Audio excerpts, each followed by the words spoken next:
So I've had to make a few changes on the boat.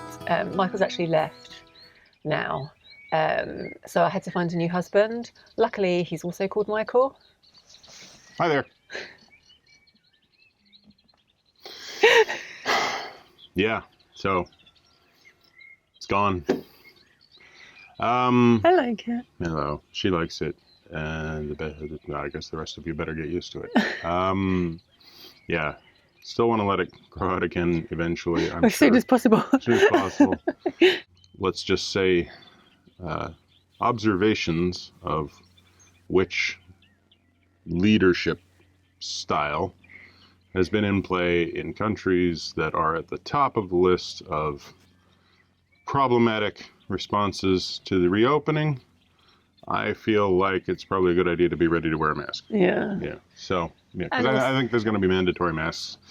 And also, you don't want to go and sit in a barber's because you can't wear a face mask when someone trims your beard. Yeah, and at the end of the day, like, I've always had to go to barbers to trim my beard because without like proper scissors and really being able to do it from another person's perspective, it's damn near impossible to deal with that Grizzly Adams look.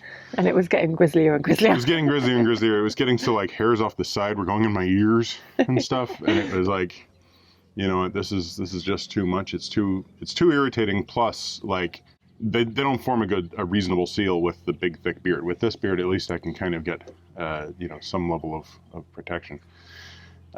So luckily you kept a bit. Yeah, kept a bit. Anyway, there you go. Hope you're used to it by now. This is what my face looks like with just a little bit of fuzz on it. If I took the fuzz off, I've never seen it this short. Yeah, I'd be 15 years younger. If I just took it all the way off, I'd be like babyface. Everybody'd be like, why is Joe robbing the cradle? I've been with you 7 years. I've never seen it this short. Yeah, you've never seen my face. I know. So this is the shortest it's been. So the good news is it's a glorious, calm, sunny day in Barmby Barrage. Yeah, there's so little wind that even the windmills that are visible from here aren't turning. Like nothing is moving. Perfect conditions. Clouds staying in place. It is a glass mirror. Hopefully it stays like this, because when we went on the ooze 4 days ago, it was a bit damp and miserable. So if we get to go out like this, it'll be just perfect. Yeah. We're waiting for the tide. We have to leave 2 hours to get to Naburn Bridge, where we want to arrive essentially at high tide. We need to leave 2 hours before high tide reaches full here at Barmby Barrage. So we'll ride the tide? Yeah, we're riding the tide up. So we will be going. The tide's moving up now. We leave 2 hours before it reaches high tide here, so we're surfing all the way to Naburn. It doesn't make me feel good. And then we're trying to arrive at the time. We're trying to move in front of the wave, and then the wave is supposed to catch us at Naburn. There's no wave. No, there is in fact a wave. It's just a very, very wide wave. And not very deep. Well, okay, let's just not go there. Don't want to worry Joe. Anyway, we're going to surf. Yeah, really, for the most part, it's obstacle free. There are 3 bridges, all of which can swing on the Selby area. But we should just be going under all 3 of them. I need to make a VHF call before we actually get there to confirm. But unless it's like extremely high tide, there's plenty of air draft for us to just slide under them. There's a 4th bridge a couple of miles further along. Also, swing bridge, same thing. Essentially, all of them, it's fairly easy. You just go through the swinging section. We've got the charts anyway, and so I'll be following along. Yep. Because it's about 4 hours, so... Yeah, it'll be about 4 hours. The vast majority of it has only, you know, like mile markers as landmarks and stuff that we're going to be really seeing from where we're going to pass the Selby Canal, the junction with the Selby Canal, which is where we'll be going back to, so we won't be coming back here. Yeah, that'll pass pretty quick. It'll be like, there it goes. Yeah, so that's where we'll be returning to when we come back from Naburn. Essentially, we've got to wait for these lights here to turn green. They're red at the moment. Yeah. And that should be about 11:20. Yeah, that's when he'll signal us to come forward, and then we'll just move into the lock, out onto the water, and we're turning with the tide, so so it should be fairly little bit of heel possible, but probably not. Again, it's not going to be a very fast tide. We're actually on the neap tide, which is the slowest moving tide, so it, shouldn't be much of an issue. And just have a relaxing afternoon to Naburn on the Ouse. Yeah. the hard part was Goole to here. Yeah. Once you're past Goole... The only thing is that it gets narrower, so potentially there's more current. Well, it gets narrower and it will speed up a little bit, but it also gets but essentially we're going uphill, right? So it's losing energy. Okay. Yeah. So we're there is greater speed, but at the same time it's also not making as much of a change. So essentially it's not going to be that big of a deal. Right. Should be about the same current most of the way through, except for maybe at these 2 turns that are fairly sharp. But they're just the same thing. Go to the outside. Go to the outside. All right. So let's get ready. Yeah. Water's filled.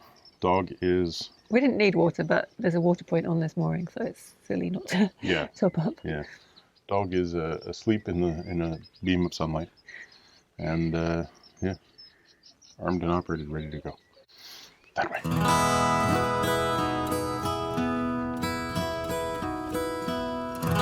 We've got the green light, which means that it's time for us to pass through the lock at the Tidal Barrage.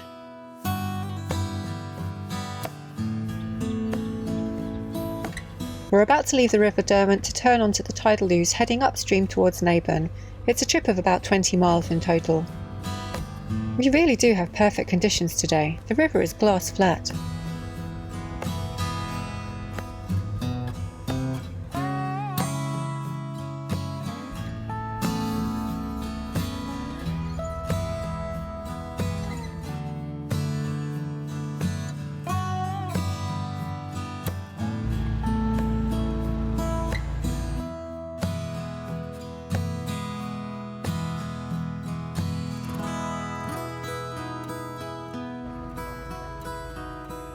On the opposite side of the river to Barmby is a small hamlet called Long Drax. It's the site of the Drax Priory, which was founded in the 1100s and destroyed in the dissolution of the monasteries in 1535. It may be just across the Ouse from Barmby, but it's a 12-mile drive by road.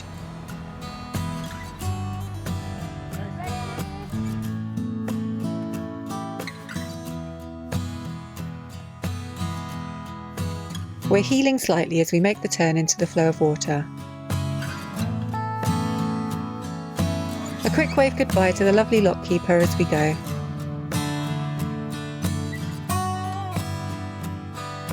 The Ouse is almost as flat as the Derwent. We picked a really good day for this. Soon we're passing the huge cooling towers of the Drax power station.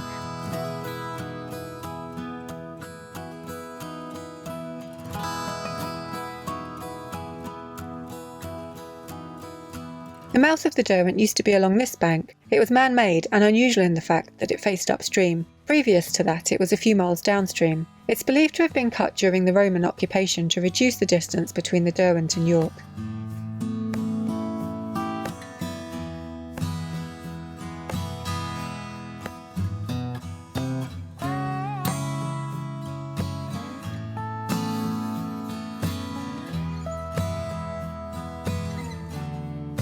We're tracking our route on the Boating Association river chart as usual, and it tells us that this first bend is around Hemmingborough Hope.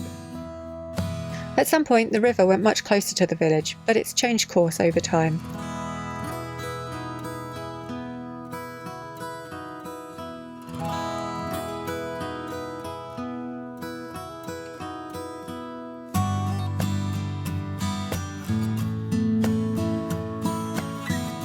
New Hay Farm is ahead, and there's some cows grazing just up the bank. I wonder if they use the river to cool down on hot days.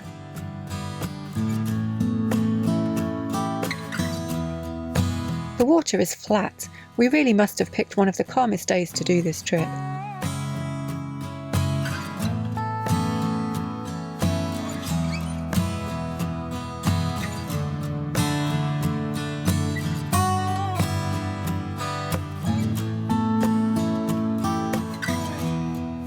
Our chart tells us this is Barlow Reach, and soon we'll need to call ahead to the Selby bridges to let them know we're on our way.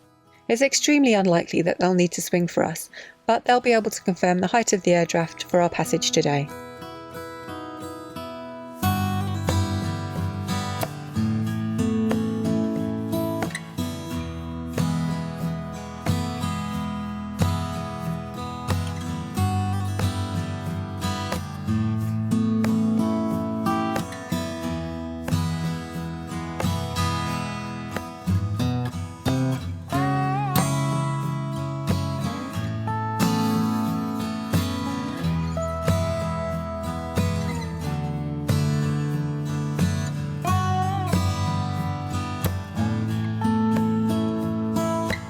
And there's the sign that tells us it's time to call ahead.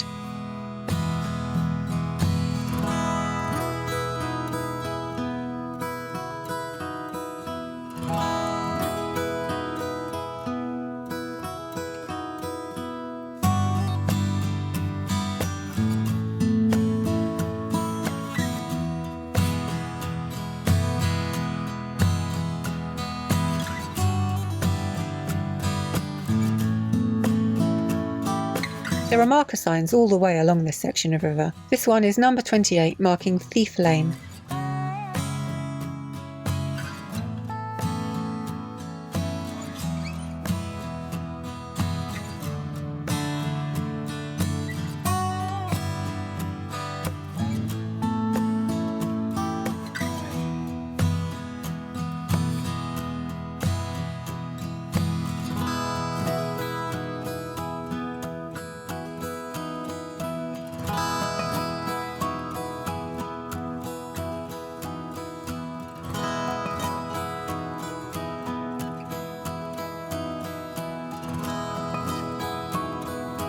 There are some really interesting place names along this river. This is No Man's Friend Reach.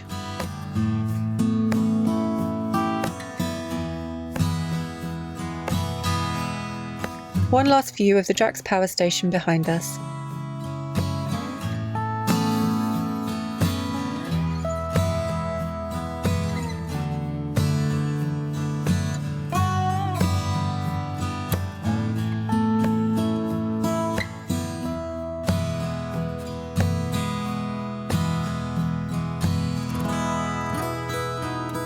That's the Selby Bypass Bridge ahead. It's relatively new, having only been built in 2004 to ease traffic on the town bridge.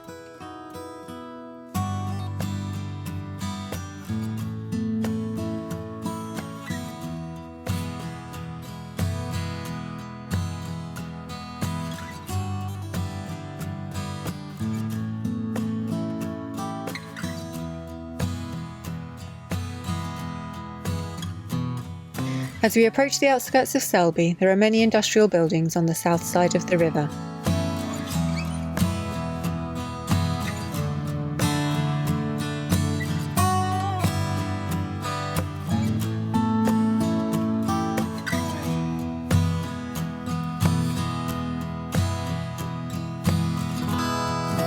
Just before that block of flats is Selby Lock, which takes you onto the Selby Canal and back towards the Ayr and Calder navigations. We'll be heading that way when we return from Ripon in a couple of weeks.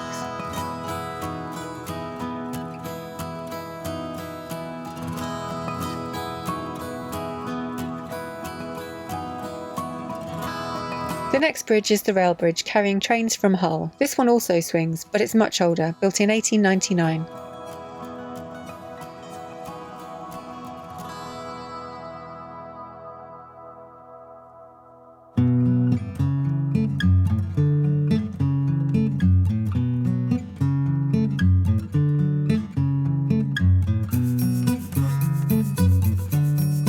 The last of the three Selby bridges is Selby Toll Bridge, although a toll hasn't been charged for some time. It carries the A19, and it was the only way to cross the river before the bypass bridge was built. This one was built in the 1970s, finally replacing the original timber bridge that was built just after the Selby Canal opened. The canal builder Jessup called for a bridge crossing after a survey of ferry crossings was carried out. It showed that in a single year, 105,000 pedestrians, 75,000 horses, 30,000 farm animals, and 500 vehicles had used the ferries.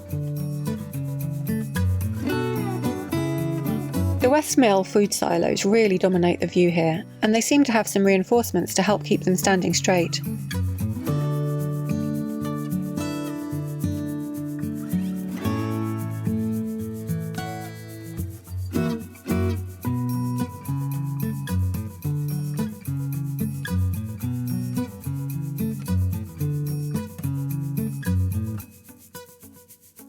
As we head out of Selby, we pass the Rankhovis site and the extensive line of wooden wharfs that line the river here.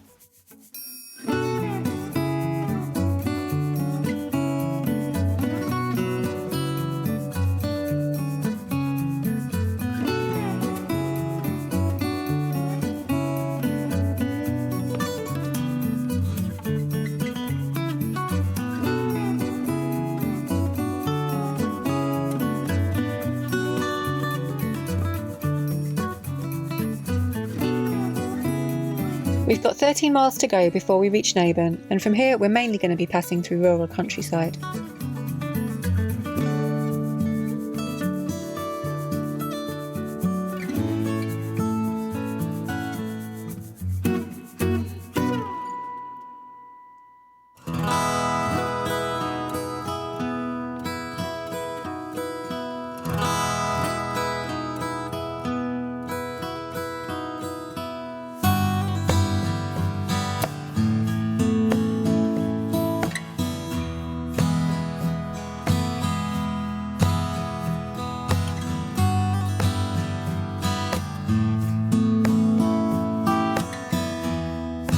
This is Wheelhall Reach, and just to the east of us is the village of Rickhall. A little bit of history to note: Harold of Norway set up base camp here in 1066 after sailing up the Humber estuary before his victory in the Battle of Fulford. He was later defeated by King Harold Godwinson at the Battle of Stamford Bridge on the River Derwent.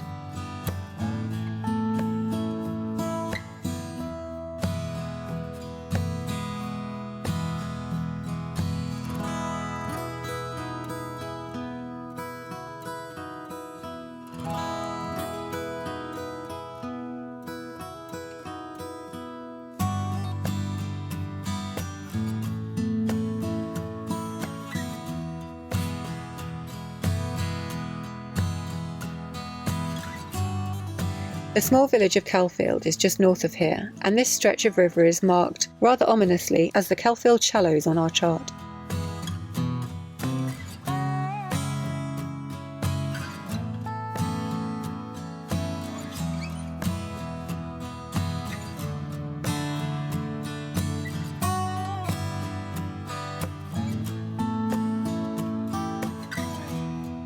The tower of All Saints Church in Carwood is just about visible from the river. Carwood was once a market town, but it's now a village as commercial activity moved to Selby and York over time.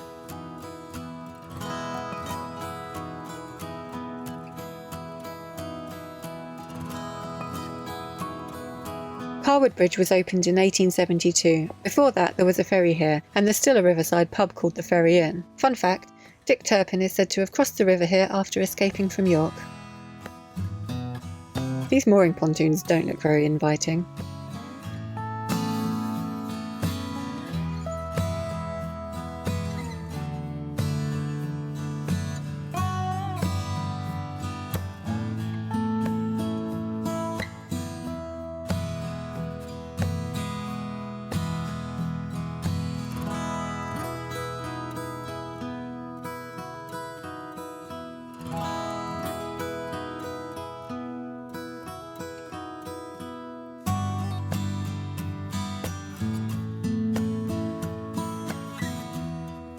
Here is the river wharf joining the Ouse. It's navigable to Tadcaster, but only to very shallow craft like kayaks.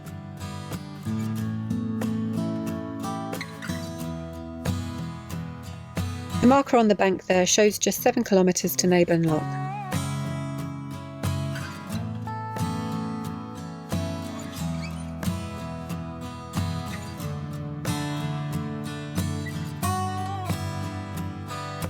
It's always nice to spot a narrowboat coming the other way on these wide rivers.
Pontoons ahead belong to the White Cross Ski Club, who water ski and wakeboard along the river here. It looks like we're just going to miss them in action.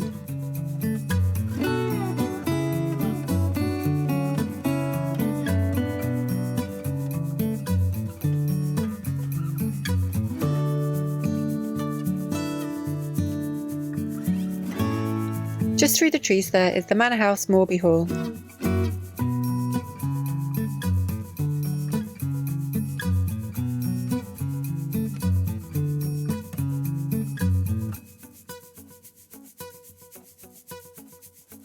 We've had glimpses of a boat ahead of us for some time. It must have come out of Selby Lock just before we passed. We are booked in at Naburn Lock, but we're not sure if the boat ahead knows that we're right behind them, so we try to call the lock keeper to let them know how close we are. Unfortunately, we don't get an answer on the radio or the telephone.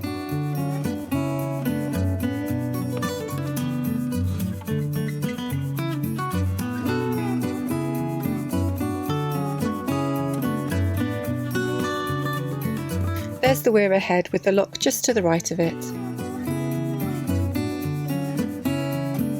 We get away from the lock keeper. Of course he's waited for us. There's actually 2 locks here, but the smaller one is no longer in use. When the lock and weir were built, a small island was created between them and a mill was built on it.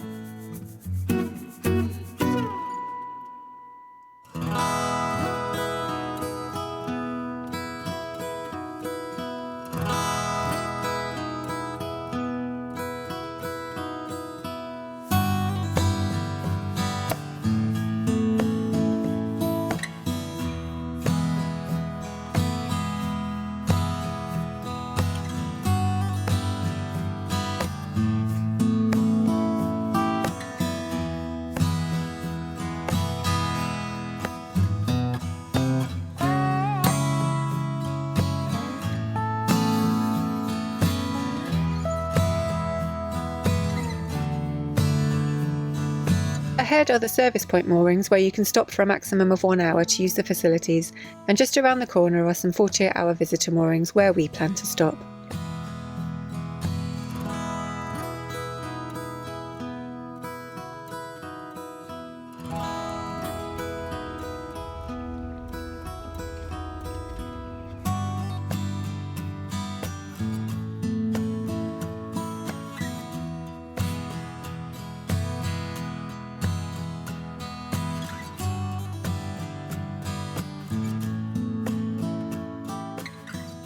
Alright, so we finally made it to Naburn Lock, and above it, and we are in the visitor moorings.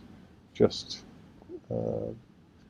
weir's just over there, you can hear the weir, and there's lots of little boats scooting about, little rubber dinghies and kayaks and things. And yeah, lots of touristing, so it's obviously a little place to come and visit. Yeah. We don't know anything about it, so we're about to learn rapidly. Yeah, we know there's a lock. It's funny if you don't research, you just know you're going to the lock. You never know what you're going to find. Like when we got to Barmby Barrage, there's nothing. Yeah. And then here, there's obviously like a visitor centre or something. Yeah, quite a little setup. So, how'd you find the whole trip? It was lovely. It was really nice.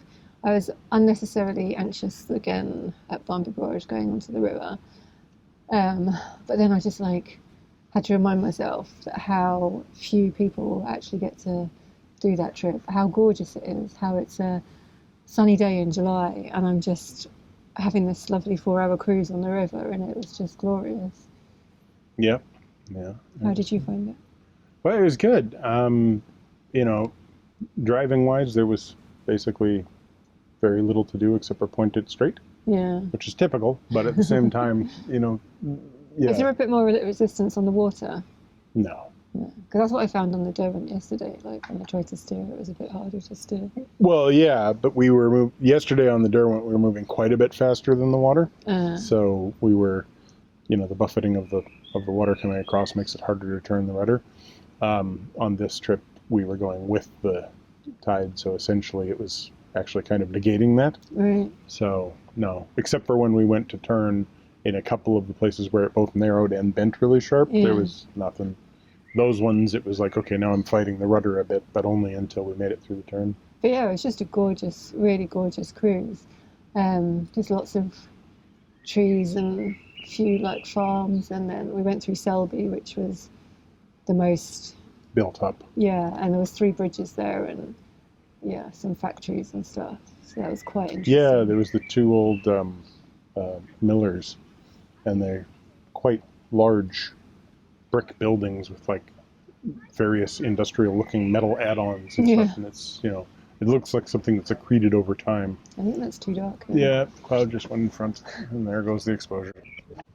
So sorry about that. Yeah, technical difficulties with the gods. Yeah, so we were passing through Selby, and there were these two really large millers, just, you know, basically big brick silos with all of these additional add-ons that must have been, you know, sort of accreted onto the original building over time. Over time, yeah. So there's like bits of metal and bits of wood and bits of, you know, and there was one brick building that was a little precariously leaned, and they'd had to put in some steel braces to keep it. As we cruised underneath it. Yeah, it was like, I don't really want to be underneath that thing when it pancakes. But yeah, it was...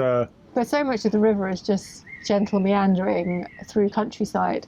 Actually going through Selby and the bridges was like quite interesting as a contrast. Yeah, and then it goes back to farmland for quite a while, and then it's somewhat rapidly begins to get encroached in with all these trees, gets much narrower, and you start passing like manor houses and things. Yeah. And it's you could only just kind of see between the trees and a few farms, and it was lovely. You know, and then you get to probably about 2 kilometers out of Naburn Lock, and there's all of this sudsy, soapy stuff on the water. It's like pollution. Yeah, but I think it's really just the whatever's in the river coming down the weir getting churned up by the weir. Because it's interesting to see the water coming over the weir is like almost reddish, but then it's plunging into the river proper and just churning up, and then all this foam comes out. We passed the outlet of the River Wharf. The outlet? The confluence of the River Wharf. The junction of the River Wharf. Didn't know there was a River Wharf until yesterday. For any Star Trek fans, not the same spelling. And apparently it is navigable, but you said only for... Well, it's technically navigable for 9 miles up to Tadcaster. But from what our book says, and from the bits I've been doing of reading, it's sort of strange. It wasn't really a navigation. It became a navigation. There were anglers who wanted it to stay just angling, and then there was some people who made the argument that they'd found like remnants of navigation, so it became officially a navigation again. But it's never really been dredged out, so apparently it is very, very shallow in places, and just essentially extremely difficult to navigate. And you know, you pretty much have to be on a small boat or a kayak or something to do it. Which is why we didn't turn up. Yeah. But yeah, so maybe 1 or 2 days in Naburn and then up to York quite quickly, I think. Yeah, well, we're a short distance from York, so it'll be a very quick trip up there. And then tomorrow up and see York itself will be interesting. Yeah, we'll do that on the way back. We're on a 48-hour morning, and I think we should take advantage of the 4th 48. Okay, well, the only thing is we haven't had a grocery trip for 6 days now. So we've got food, but we haven't got like fresh fruit and vegetables. So true that. It's the only limitation. Yes. So. But we won't go hungry. Baked beans and dried pasta. That could be interesting. A baked bean casserole with dried pasta. You can have that for lunch. Okay. Yeah, I don't think I will. I'll have something else. Fair enough. All right then. So cool. Thanks for watching. Give us a thumbs up, comment down below, subscribe if you haven't already, and don't forget our other channel if you want to see some time-lapse videos, minimalist, maximal velocity, and of course, if you want to get those notifications, hit that bell.